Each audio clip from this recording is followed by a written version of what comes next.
आपके जीवन में जरा सा नुकसान आ जाए, जरा सी तकलीफ आ जाए, आप सोचते हैं यार हम मर जाते हैं, आत्महत्या कर लेते हैं। क्या रखा है जीवन में? जरा सा संकट क्या आया, जरा सा क्या हुआ कि आप मरने की सोचने लग गए?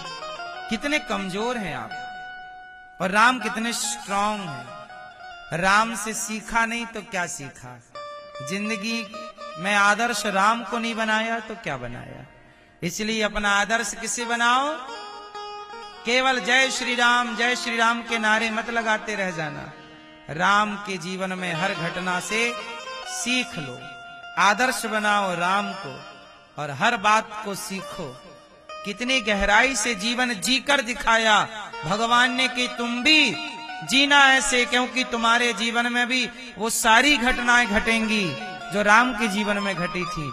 बस घटनाएं आज की होंगी, वो त्रेता की थी ये, लेकिन लमसम ध्यान से देखोगे तो घटनाक्रम वही है जो वो था।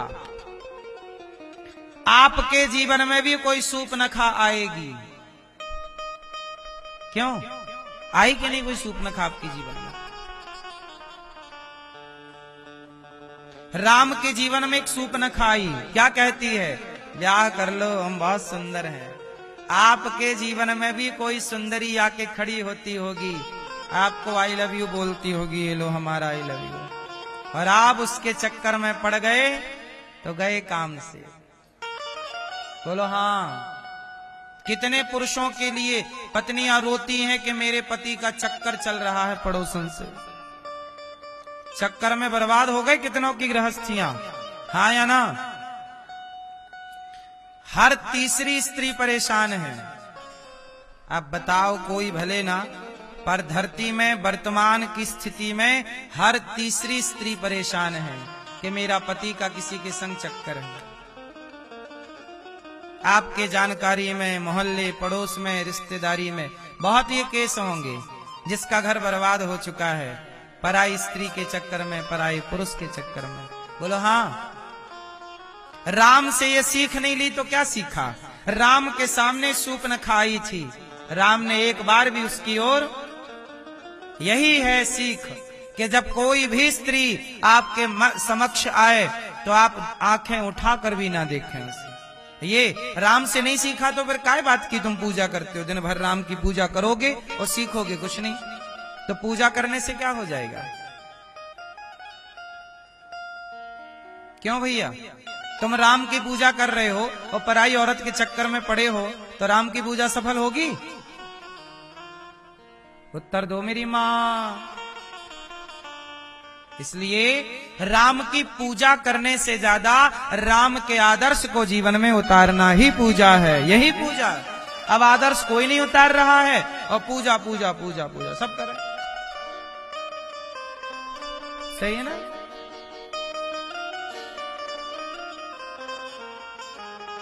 इसलिए कहता हूं, राम का हर निर्णय हमारा और आपका डिसीजन है।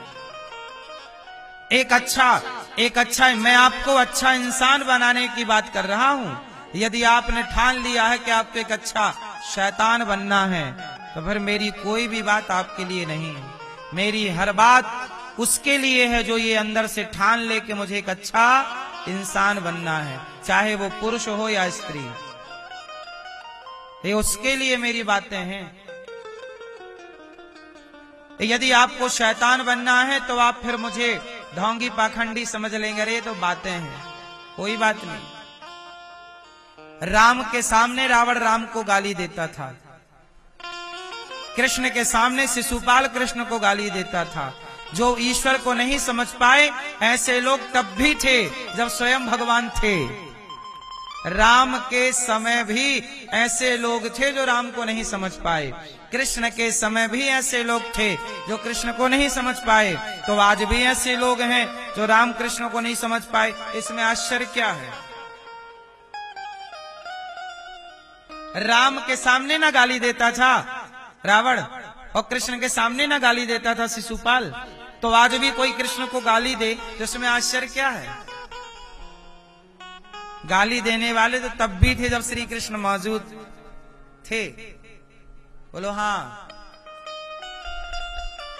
इसलिए मेरी माँ, संसार को मैं नहीं समझा पाऊंगा, जितना समझा पा रहा हूं आपको समझा रहा हूं, समझ जाओ तो ठीक है, वरना कोई बात नहीं। इसलिए कहता हूं, ये दास अनिरुद्ध जो कहता है वो आपके हित भले के लिए कहता है। 88,000 संत बैठे हैं और सूत जी आए, सूत जी का स्वागत सौनकादि ऋषियों ने कहा और कहा, देखो भागवत कहाँ शुरू हुई, 88,000 ऋषियों के बीच में सूत जी, सब सौनकादि ऋषियों ने सूत जी का वंदन किया, खड़े होकर कहा आपकी जय हो।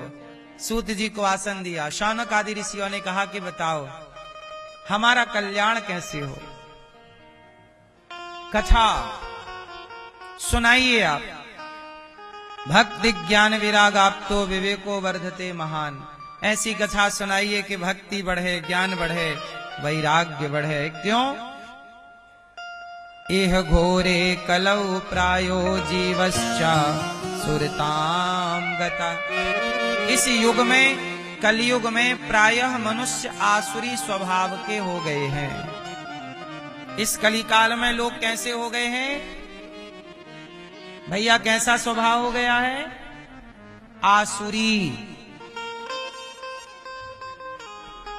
कितनी भी अच्छी बातें समझाओ, कितना भी दूध दही खाने को दो, पर जाएंगे शराब की दुकान में, है ना?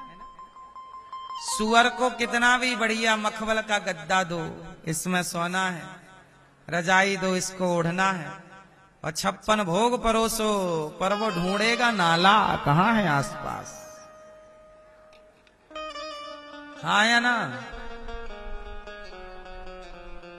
कुछ लोग अपने स्वभाव से बंधे हुए होते हैं, सुअर का स्वभाव है। ऐसे ही कुछ लोग भक्ति को छोड़कर, भगवत चिंतन को छोड़कर और गलत रास्ते को चुनते हैं। क्यों मैया? भक्ति को छोड़कर, भगवान के चिंतन को छोड़कर किसे चुना?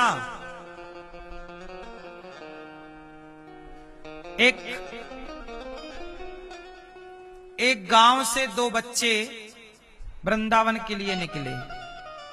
बच्चे मतलब जवान लड़के थे, 25 साल के थे, 25-30 साल के बीच की उम्र थी, दोनों जवान।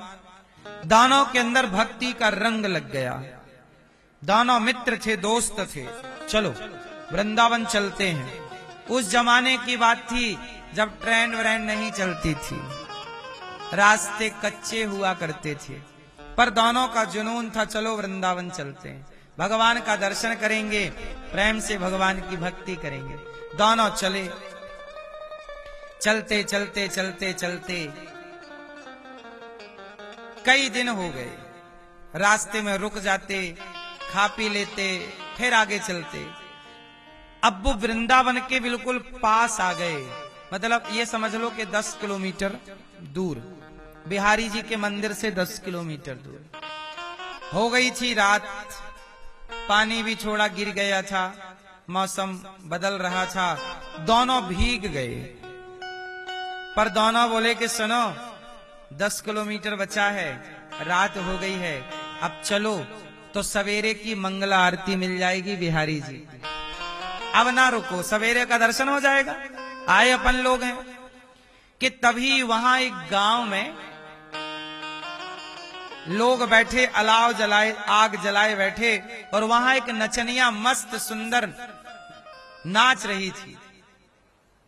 तो दोनों दोस्तों ने सोचा कि यार थोड़ा यहां बैठ जाते हैं, ठंडी लग रही है, थोड़ा आग सेक लेते हैं, और ये नाच रही है थोड़ा देख लेते हैं।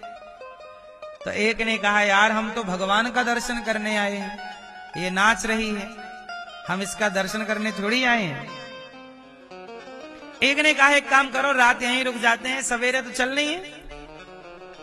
बोला नहीं नहीं, मंगला आरती निकल जाएगी सवेरे की। हाँ चलो, सवेरे की आरती मिल जाएगी अपने को, दर्शन सवेरे 4 बजे का दर्शन हो जाएगा भगवान जी, चलो। बोले नहीं, आज ठंडी है, तबीयत खराब हो जाएगी, कपड़े भी गीले हैं, चलो कपड़े बदल लेते हैं, और आज यहीं मिल गई है आग वाग, बढ़िया सेको, और ये रात भर नाचेगी, जरा इसके संग ठुमका उमका लगाएंगे अपन। चलो, एक बोला नहीं, तू बैठ। एक बोला मैं तो बैठूंगा, मेरी हिम्मत नहीं आगे जाने की, ये बहुत सुंदर नाच रही है। दूसरा बोला मैं चला। अब ध्यान से सुनना, एक बैठा रहा नचनिया के सामने, उसका नाच देखता रहा, और दूसरा चला और आ गया। सवेरे सवेरे मंगल आरती है, ठिठुरता हुआ आया बिहारी जी के सामने, और बिहारी जी का दर्शन, जैसे ही बिहारी जी के पास आया, उसके मन में भाव बदल गया। उसको लगा यार क्यों आ गया, मैं भी वहीं बैठता तो बढ़िया उसका नाच गाना देखता, सीखता बढ़िया। कितना मस्त नाच रही थी, कितनी सुंदर थी वो। अब ये उस सुंदरी का स्मरण करने लग गया। वो खड़ा किसके सामने है? भगवान जी के सामने, बिहारी जी के सामने। वो चिंतन किसका कर रहा? उसके गाल कितने सुंदर थे, उसके बाल कितना अच्छा नाच रही थी, पतली कमर थी, उसका ध्यान कर रहा है, नचनिया का। और वो जो नचनिया के सामने बैठा था, वो धिक्कार रहा है अपने भाग्य। हे भगवान, मैं कितना अभागा पापी हूं कि आया था भगवान के लिए, और यहां एक चमड़ी की सुंदरता में उलझ गया। वो बैठा नचनिया के सामने, और उसका ध्यान बिहारी जी में है, और जो बिहारी जी पहुंच गया, उसका ध्यान उस नचनिया में है। संयोग देखो कि दोनों की मृत्यु हो गई, दोनों मर गए। और जब दोनों मरे तो दोनों का हिसाब यमराज जी ने किया। दोनों एक साथ ही लगभग मृत्यु हुई। यमराज जी के पास दोनों गए, यमराज जी ने खाता वही टटोला, तो कहा कि जो मंदिर में खड़ा था इसे नरक जाना पड़ेगा,